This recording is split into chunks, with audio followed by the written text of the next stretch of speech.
Okay, Dr. Lanyon's narrative. Cool.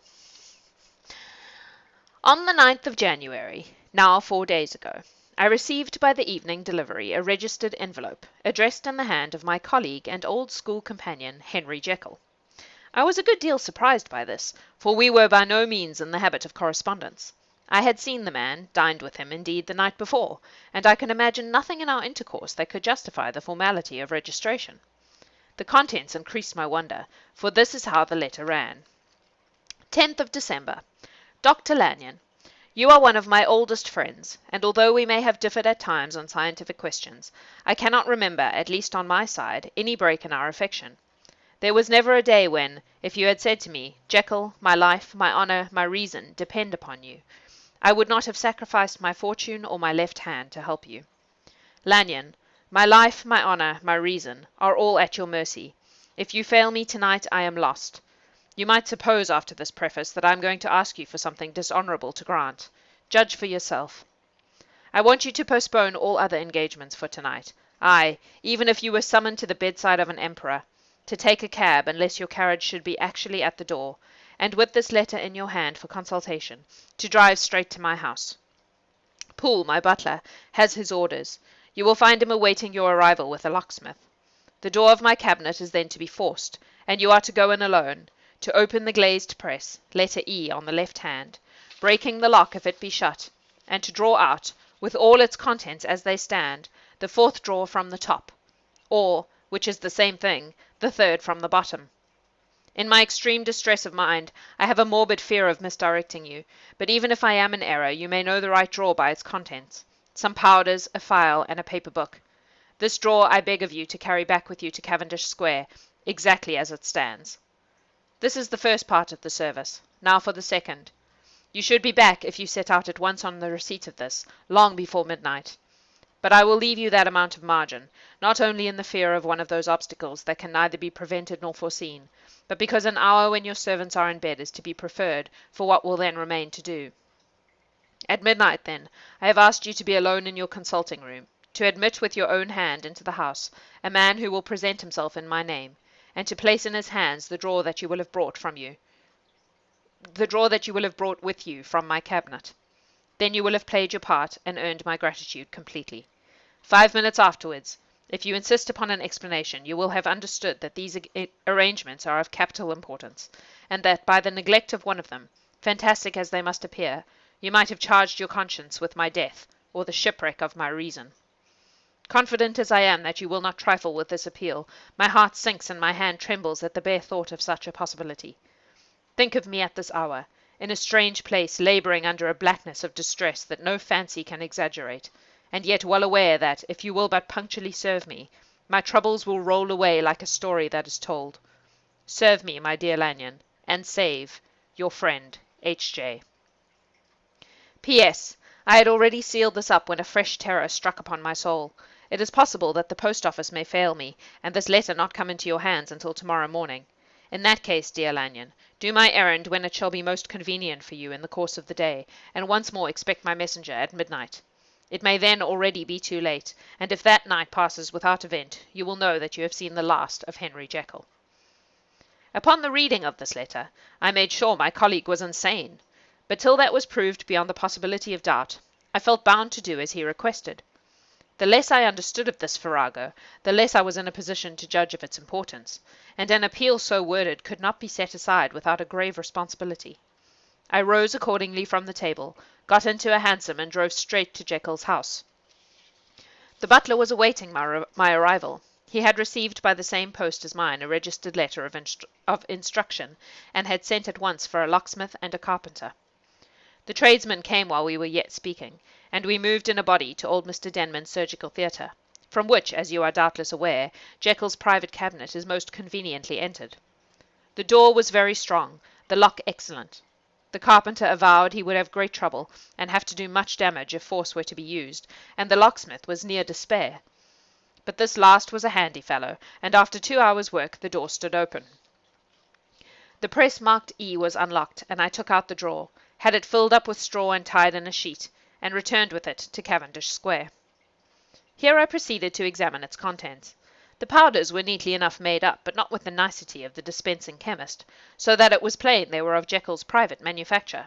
And when I opened one of the wrappers, I found what seemed to me a simple crystalline salt of a white colour. The phial to which I next turned my attention might have been about half full of a blood-red liquor, which was highly pungent to the sense of smell, and seemed to me to contain phosphorus and some volatile ether.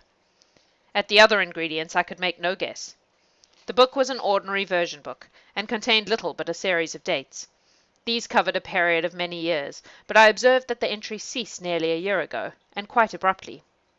Here and there a brief remark was appended to a date, usually no more than a single word, double occurring perhaps 6 times in a total of several hundred entries, and once very early in the list and followed by several marks of exclamation.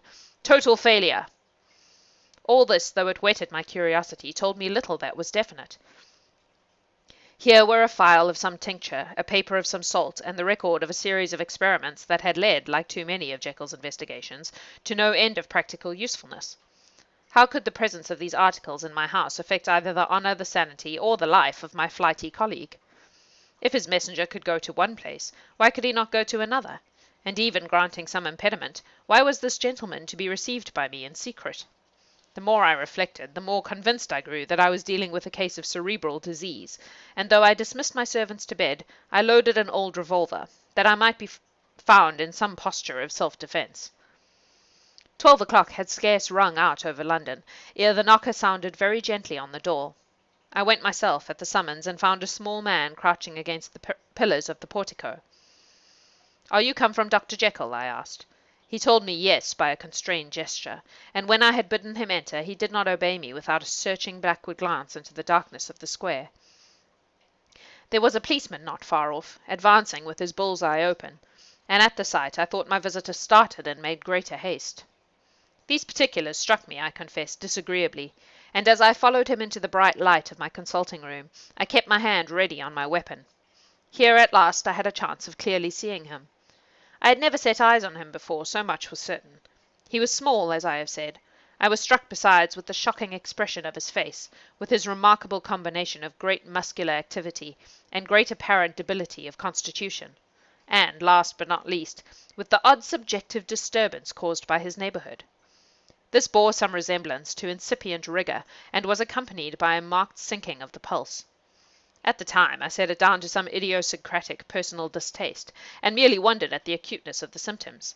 But I have since had reason to believe the cause to lie much deeper in the nature of man, and to turn on some nobler hinge than the principle of hatred.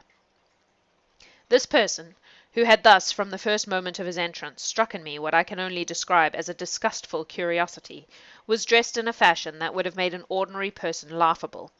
His clothes, that is to say, although they were of rich and sober fabric, were enormously too large for him in every measurement, the trousers hanging on his legs and rolled up to keep them from the ground, the waist of the coat below his haunches, and the collar sprawling wide upon his shoulders.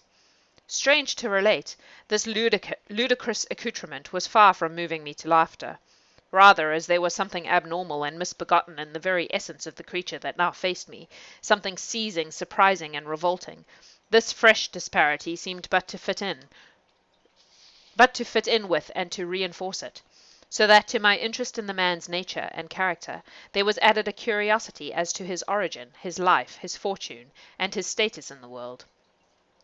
These observations, though they have taken so great a space to be set down in, were yet the work of a few seconds. My visitor was indeed on fire with sombre excitement. "Have you got it?" he cried. "Have you got it?" And so lively was his impatience that he even laid his hand upon my arm and sought to shake me. I put him back, conscious at his touch of a certain icy pang along my blood. "Come, sir," said I, "you forget that I have not yet the pleasure of your acquaintance. Be seated, if you please." And I showed him an example, and sat down myself in my customary seat, and with as fair an imitation of my ordinary manner to a patient, as the lateness of the hour, the nature of the preoccupations, and the horror I had of my visitor would suffer me to muster. "I beg your pardon, Dr. Lanyon," he replied, civilly enough. "What you say is very well founded, and my impatience has shown its heels to my politeness. I come here at the instance of your colleague, Dr. Henry Jekyll, on a piece of business of some moment, and I understand—" He paused and put his hand to his throat, and I could see, in spite of his collected manner, that he was wrestling against the approaches of hysteria. I understood. A drawer. But here I took pity on my visitor's suspense, and some perhaps on my own growing curiosity. "There it is, sir," said I, pointing to the drawer where it lay on the floor behind a table, and still covered with the sheet. He sprang to it, and then paused, and laid his hand upon his heart. I could hear his teeth grate with the convulsive action of his jaws, and his face was so ghastly to see that I grew alarmed both for his life and reason. "Compose yourself," said I. He turned a dreadful smile to me, and as if with the decision of despair plucked away the sheet. At sight of the contents he uttered one loud sob of such immense relief that I sat petrified, and the next moment, in a voice that was already fairly well under control, "Have you a graduated glass?" he asked. I rose from my place with something of an effort and gave him what he asked. He thanked me with a smiling nod, measured out a few minims of the red tincture, and added one of the powders. The mixture, which was at first of a reddish hue, began, in proportion as the crystals melted, to brighten in colour, to effervesce audibly, and to throw off small fumes of vapour. Suddenly, and at the same moment, the ebullition ceased, and the compound changed to a dark purple, which faded again more slowly to a watery green. My visitor, who had watched these metamorphoses with a keen eye, smiled, set down the glass upon the table, and then turned and looked upon me with an air of scrutiny. "And now," said he, "to settle what remains. Will you be wise? Will you be guided? Will you suffer me to take this glass in my hand, and to go forth from your house without further parley? Or has the greed of curiosity too much command of you? Think before you answer, for it shall be done as you decide. As you decide, you shall be left as you were before, and neither richer nor wiser, unless the sense of service rendered to a man in mortal distress may be counted as a kind of riches of the soul. Or, if you shall so prefer to choose, a new province of knowledge and new avenues to fame and power shall be laid open to you, here in this room, upon the instant, and your sight shall be blasted by a prodigy to stagger the unbelief of Satan." "Sir," said I, affecting a coolness that I was far from truly possessing, "you speak enigmas, and you will perhaps not wonder that I hear you with no very strong impression of belief. But I have gone too far in the way of inexplicable services to pause before I see the end." "It is well," replied my visitor. "Lanyon, you remember your vows. What follows is under the seal of our profession. And now, you who have so long been bound to the most narrow and material views, you who have denied the virtue of transcendental medicine, you who have derided your superiors, behold!" He put the glass to his lips and drank at one gulp.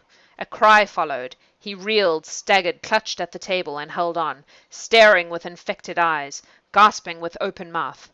And as I looked, there came, I thought, a change. He seemed to swell, his face became suddenly black, and the features seemed to melt and alter, and the next moment I had sprang to my feet and leapt back against the wall, my arm raised to shield me from that prodigy, my mind submerged in terror. "Oh God!" I screamed, and "Oh God!" again and again, for there before my eyes, pale and shaken and half fainting, and groping before him with his hands, like a man restored from death, there stood Henry Jekyll. What he told me in the next hour I cannot bring my mind to set on paper. I saw what I saw, I heard what I heard, and my soul sickened at it. And yet, now when that sight has faded from my eyes, I ask myself if I believe it, and I cannot answer. My life is shaken to its roots. Sleep has left me. The deadliest terror sits by me at all hours of the day and night. I feel that my days are numbered, and that I must die, and yet I shall die incredulous. As for the moral turpitude that man unveiled to me, even with tears of penitence I cannot, even in memory, dwell on it, without a start of horror. I will say but one thing, Utterson, and that, if you can bring your mind to credit it, will be more than enough. The creature who crept into my house that night was, on Jekyll's own confession, known by the name of Hyde, and hunted for in every corner of the land as the murderer of Carew. Hasty Lanyon. And that's the end of the